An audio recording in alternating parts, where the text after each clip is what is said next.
let's talk about Shah Exposed. I mean, I had spoken to Jen about this account that had been created called Shah Exposed that had made, I guess, one comment, a mean comment about Lisa.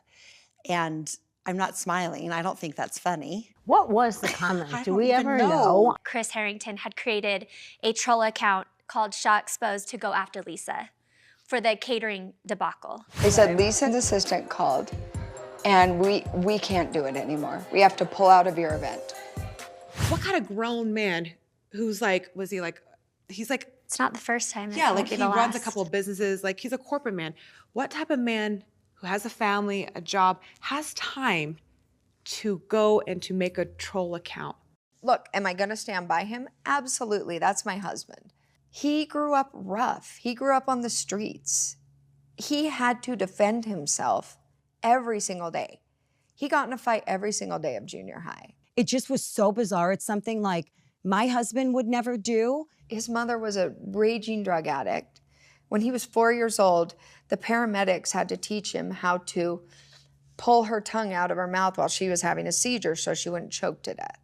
So you have to understand, his psychology is such that when someone he loves is suffering, he rescues immediately. He doesn't think.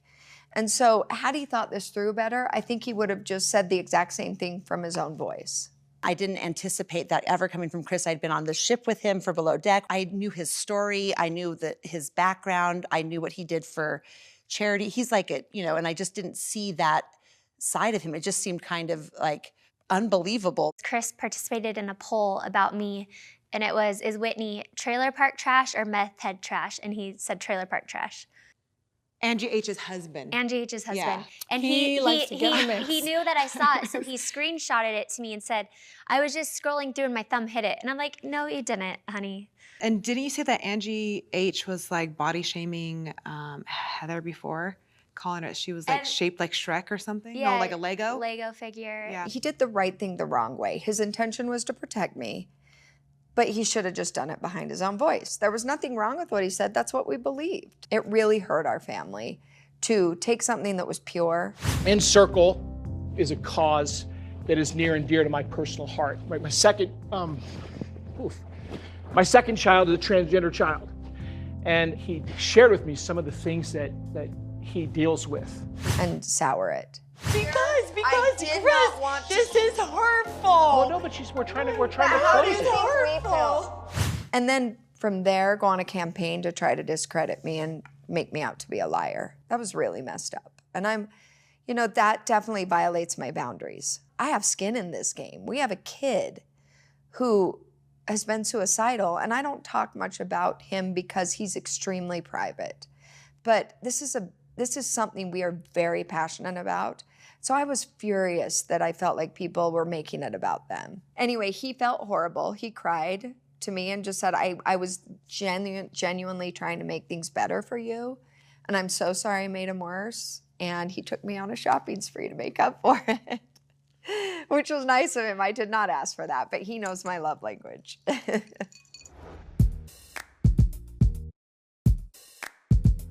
At Heather's party, Angie, you address a rumor you've heard about yourself. I've given some evil eyes, but I've never given a black eye. Jen is putting out there to people and suggesting that I'm the one that's responsible for her eye. That's ludicrous. Jen had told someone I gave the black eye to Heather at Meredith's event right after she gave me the check, which also confirms that she wasn't happy to have given me that check. So she said, Angie K, we don't like her. She goes, you know what she did to Heather, don't you? Did you hear about San Diego? And he said, no, what? And she looked at them and said, the black eye. If Angie K was gonna hit anyone, it would be Jen, but she still would never do that. Angie K is smart, she's thoughtful, she's kind, she's a great friend. That's not who Angie K is. And the fact that anyone would even allude to the fact that Angie K would give Heather the black eye is nuts. And let's be clear, if Angie K was the one that gave it to Heather, which she never would be, Heather would be like on the back deck, on the balcony screaming, it was Angie or me or Whitney. So it definitely was not one of us. But I mean, it's so irresponsible to even insinuate that or to joke about that. I just felt like, okay, Heather, you need to come forward with what really happened because now I'm being questioned and I'm a mother, I'm a businesswoman, I have a little girl, and now people are spreading rumors. And I don't even know if I can talk about this, but like after the trip, because I was one of the last few people up, I get a call from a Warner Brothers investigator to do a sit-down Zoom call, which made me really uncomfortable because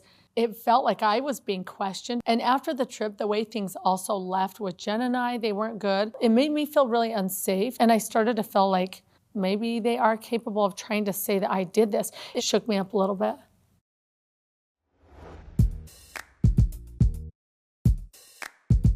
You ladies go to New York to support Jen ahead of her trial, and while you're there, you have a difficult conversation at lunch with Seth. God forbid she is guilty. Are you still a ride or die friend? I mean, we probably don't see this exactly the same. You know, that's just not something I dwelled on.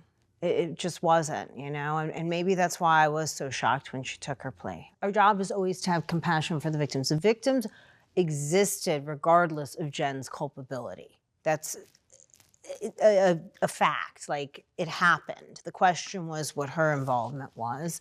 And I am not the judge, I am not the jury, I am not the prosecutor. You know, it's not my place to make those kinds of judgments and decisions, or yours, or anyone else's. My concern was getting her to her trial in one piece, you know, and not having something bad happen, not having her spiral, not having something like that go down. It was charged. It was a lot. It was sad. It was overwhelming. Consider the circumstances that we're here under, and it's heartbreaking. So I don't really know how to articulate it because it was just like, I pretend to be a toughie, but like these are big waters. I feel mom guilt, you know, over like being home 3 hours late. You know what I mean? I can't imagine what she's facing as a mom, as a wife, as a former business associate of Stuart. Like it was coming from every angle. And we know and love Stuart, you know? We didn't know he was an enemy to Jen imminently. Stuart's a piece of shit. That person has turned on me, and now I just read all the shit that he said. You know what I mean? So it's just like, it kind of feels like a washing machine of emotions. And I wasn't really thinking big picture. I was just thinking immediate support, you know? And also, you know, we love her family, you know, and like Sharif needed, you know what I mean? Like it's a lot, you know, and we know and love Jen and love being around her. So it's like, it's a easy way just to show up and offer whatever we can in a time where we really don't know what to make of it, you know? Jen is not one who likes being alone. She can go to a pretty bad place when she is at times.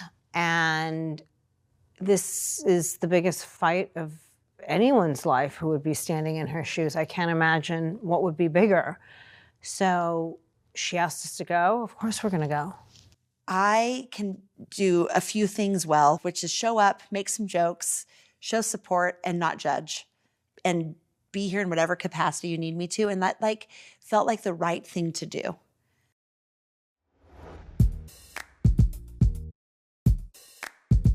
Heather, you host a party for two major milestones, your book cover reveal and your first choir performance. Amazing grace, how sweet the sound. It was so fun. It started as like a little idea when I was singing with a friend as he was playing on the piano in my house, and we were just singing show tunes. And I realized like we're adults, but we still want to be in glee and have community through music. And there's just not really an avenue in Salt Lake City, especially if you're not going to church. Music and performance is huge in the Utah Mormon culture. I don't think a lot of people know this. She was an incredibly, and still is, talented pianist. And so I think this musical moment was really special to her. Well, She's Mormon. I was a child prodigy at piano. I'm a Mormon, so everyone in my family played 7 instruments. No, but I played piano growing up, and I was kind of really good at a really young age. And I won like the state competition at the age of 8 for the entire state of Colorado. And then when I became a senior in high school, I auditioned for scholarships as a piano performance major. And I got a full ride. And I got a talent award to BYU, but it turns out my parents wanted me to go to BYU. So they said, we'll pay you the amount of this scholarship if you go to BYU. So I took the money and I went. And I haven't touched the piano since. Much like people don't know that I was a childhood prodigy pianist, like I also am a closet writer. And so this book is kind of a passion project for me. I mean, the book is a very cathartic, healing thing for me to rip the Band-Aid off and the kind of just like move forward. And to write a book is a big deal to me. It is a big deal to me. And I feel thrilled and terrified that it's happening. And so I immediately want to involve everyone in my life in it because it'll just, help me feel more supported and make it real. I guess I'm the woe is me girl. Heather's like the biggest, woe is me person. But there has been so much loss in my life. I was at a really just dark, sad place before I came on the show. I just was going through the motions of being a mom and trying to be a good mom and being the expectation of what everyone had for me. But I wasn't happy or really living life. And so this is like a cannonball into a world of just stimulus and change and a platform. And so it's changed my life. And I've written about it in this book. And I want to have a party to celebrate that. I want to also sing with the choir.